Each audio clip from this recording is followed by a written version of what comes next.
Today is Mazi Nnamdi Kanu's court day, the 18th of June, Wednesday, 2025. And today you are in for a shocking court session. When I told you that we are not wasting our time here, when I told you that all the efforts we are making here will not go in vain, some people thought we are joking because something happened in court today. And I'm telling you, you will not believe. And I will say it clearly. Can you imagine that the American government sent delegates to Mazi Nnamdi Kanu's court? Do you believe it?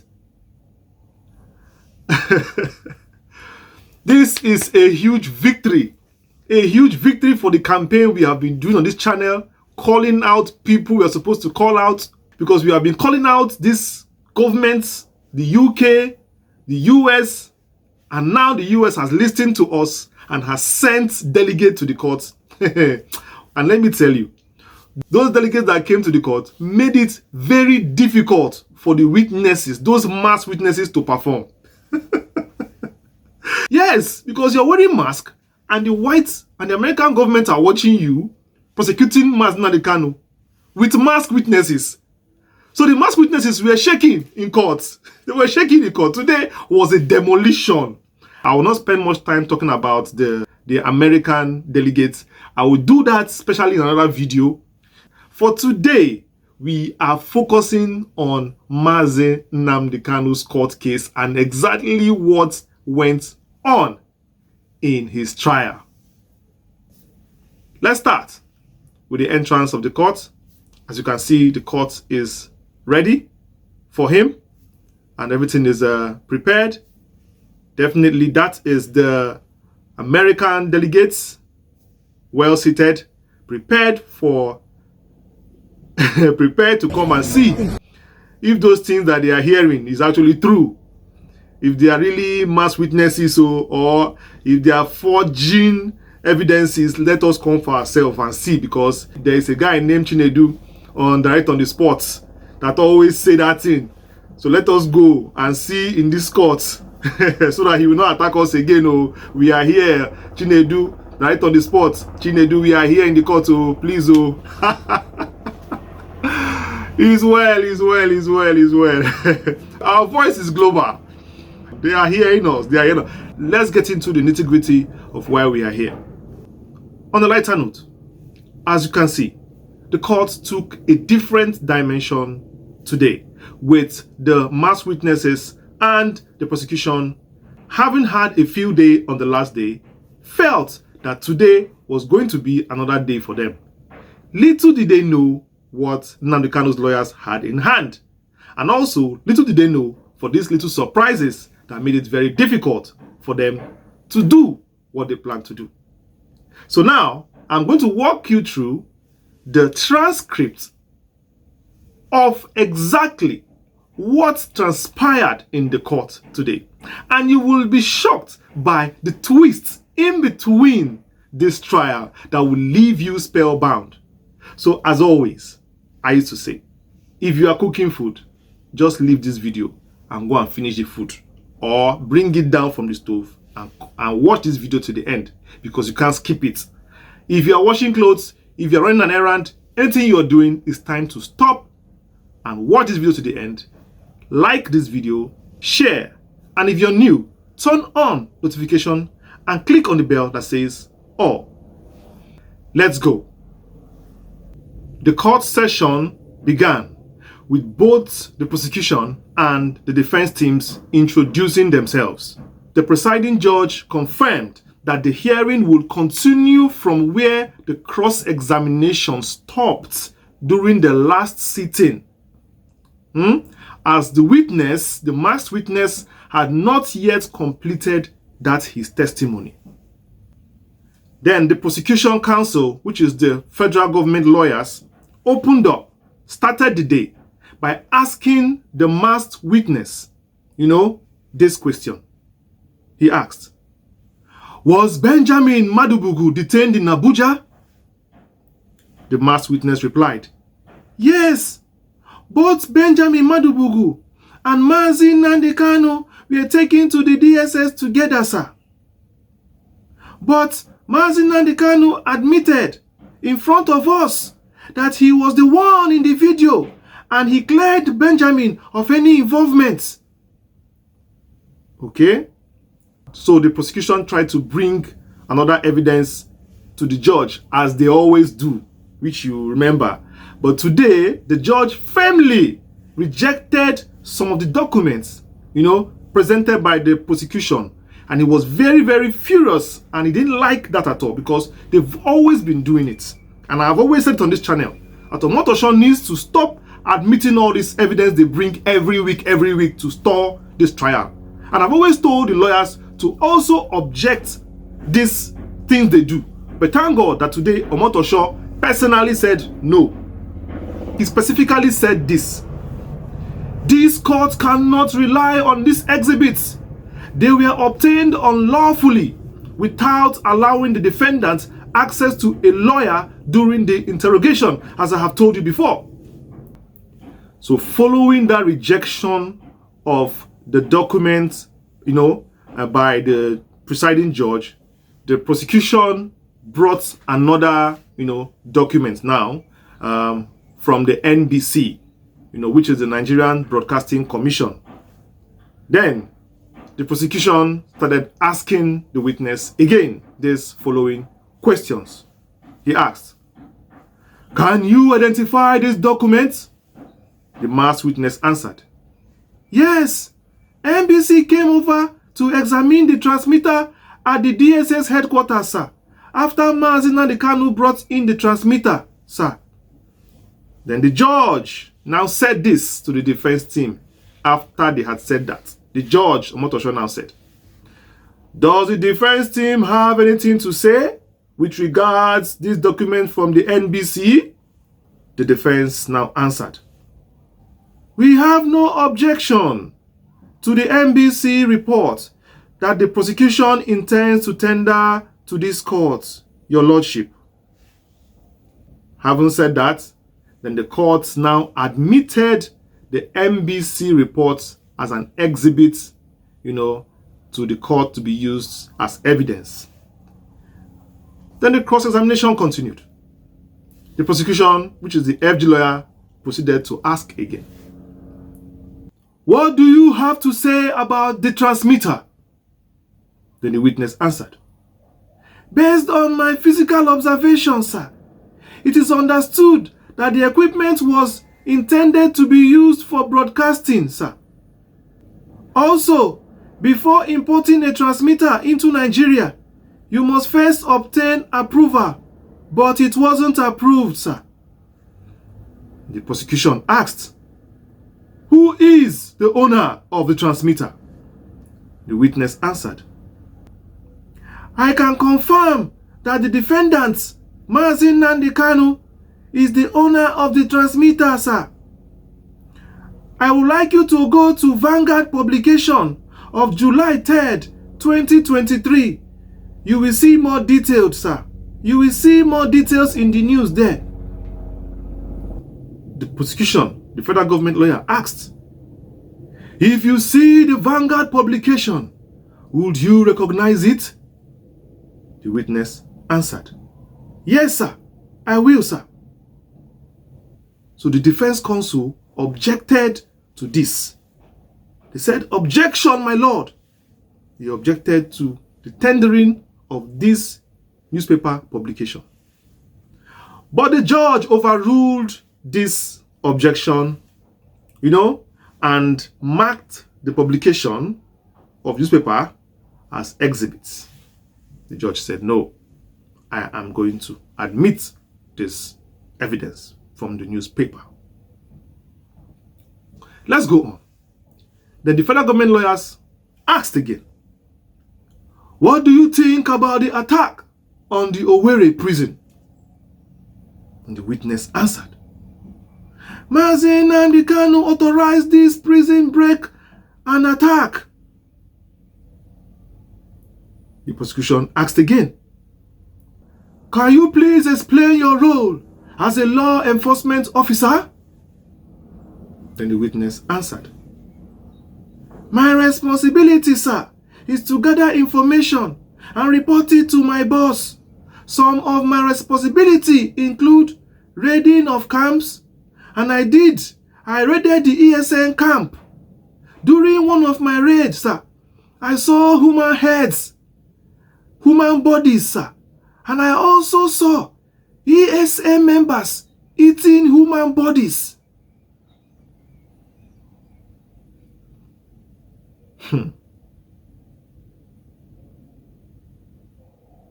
Oga, past witness, you were coming to raid a camp, and they were sitting down eating the bodies, and you were coming, you knock on the door and you open, and they say, welcome, see us, we are eating human body, can you join us? Then you said, no, thank you.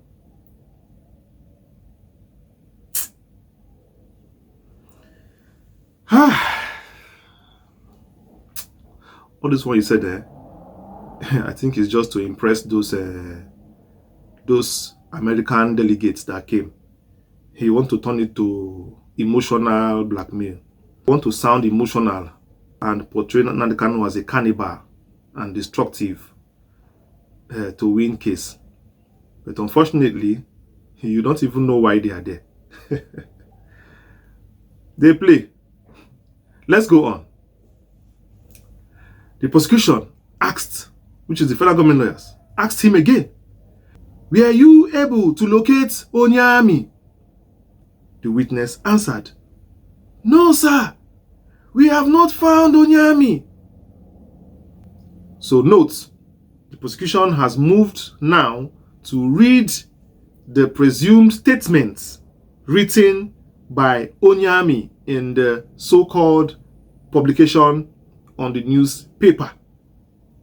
Now, the prosecution is reading it before the court. In that publication that he's reading in the court, Onyarmy claimed that IPOB leader Nnamdi Kanu ordered him to unalive 2,000 people through his superior, which he succeeded to take down 30, which he regretted. So now, the last time, he said he ordered you, and you have direct channel to Nnamdi Kanu, that you have a radio connection and direct line to Nnamdi Kanu, where he gives you orders. Now you are now saying he ordered you through your superior. We'll keep fact-checking you one by one. This one already, if you watched my previous video where I exposed it, where Onyarmy said, you will hear where he said clearly that he has direct access to Nnamdi Kanu. Now, he's saying that it's through his superior. All this is because he does not have evidence to prove the channel of communication in case the court ever asks. Do you understand? Let's not go too much. Let's keep on going. Let's go on. So at this point, there was a little break. And during this break, something happened. But first of all, I want to pick two lies already. Two stories that don't corroborate, of which I've already told you. Before the court reconvenes again, in this past few seconds of pause, we are going to fact check what this witness said. Among many, one of the allegations against Nnamdi Kanu that was tried to use to indict or kind of link him with Onyarmy was that, Onyarmy claimed to have direct communications with Nnamdi Kanu. Direct. Google the word direct. You know what it means. He claimed, I'll read for you exactly. He claimed to have had regular contact with Kanu himself, sometimes through voice messages, relaying instructions on assassination enforcement and mystical practices. Juxtapose it with today now. He's now saying that Nnamdi Kanu is ordering him through his superiors. In fact, I don't think I'm bothering myself with this. But what we are seeing so far is people who are jittery in court. They are jittery because they have seen that they are clear observers in the court. You see that there are observers in the court who are watching everything going on. And if you are coming there to play, they know. They know the proper workings of a court. They know the proper workings of a criminal procedure and prosecutions.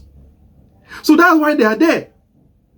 And the prosecution are under pressure to put up a good showing so they don't appear as if they are who we actually say they are until the observers can go. But unfortunately, they are still not aware that the observers have been watching these proceedings also. That's why they are trying to find, a secret trial. The same thing they want to do. So far you can see that this is a proper demoralization of the prosecution today. Demoralized. God is good. God is good all the time. There is nothing they can do. Nnamdi Kanu is heading for victory. Nothing they can do today. Today was a pure victory for Nnamdi Kanu. And I think that the days coming by with these interventions from the foreign bodies, if those other ones that were calling out here can humble themselves and also, come into that court, I'm telling you, just with a phone call alone, a phone call, Nnamdi Kanu will leave that prison. That is the truth. The man that did Binance, that Nigerian government was keeping, how did he leave a Nigerian prison? Was it not a phone call? Simple phone call from White House. Release him. And Tinubu released him. That's why. These foreign bodies that fight for justice and human rights, it's very important that they play their role in this case so that Nnamdi Kanu can have his freedom. Let us continue with the case.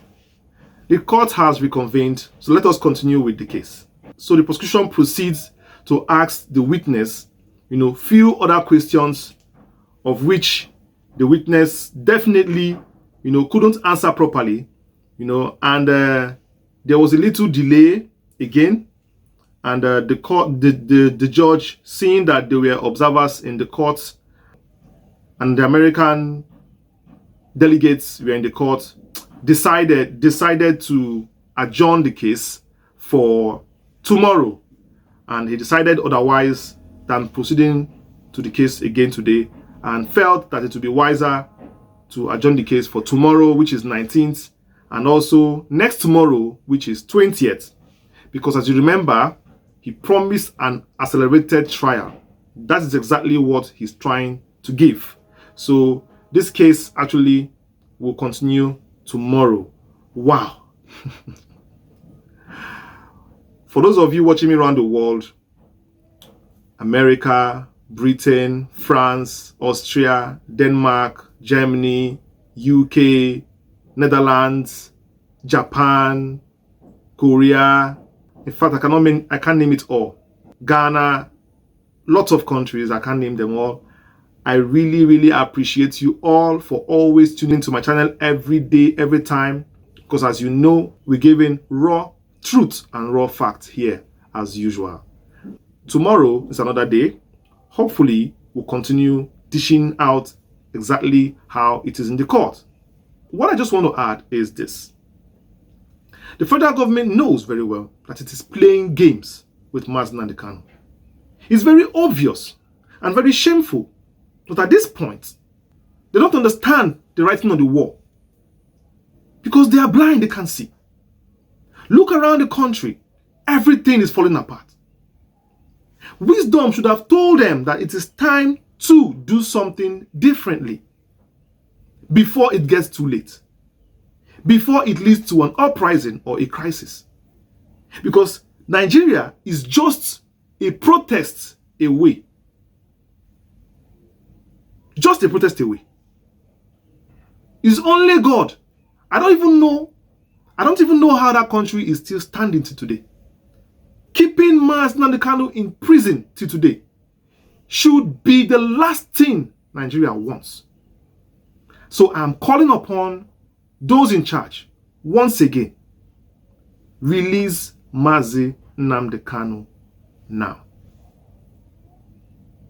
Let him go. Thank you for watching.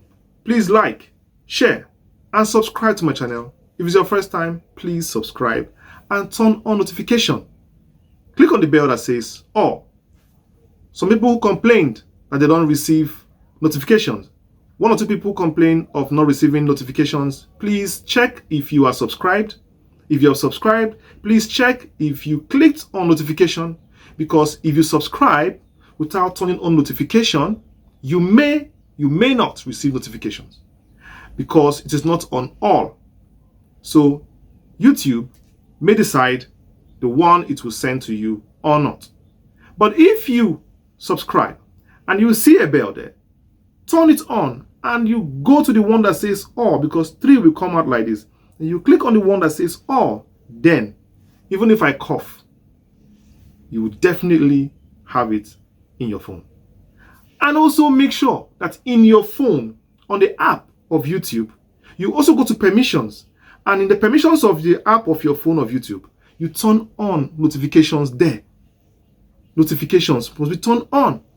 So these are things you can do to ensure that you always receive notifications whenever we drop a video. I've been your host, Nnamdi. Thank you for watching this video. Till I see you next one. Peace.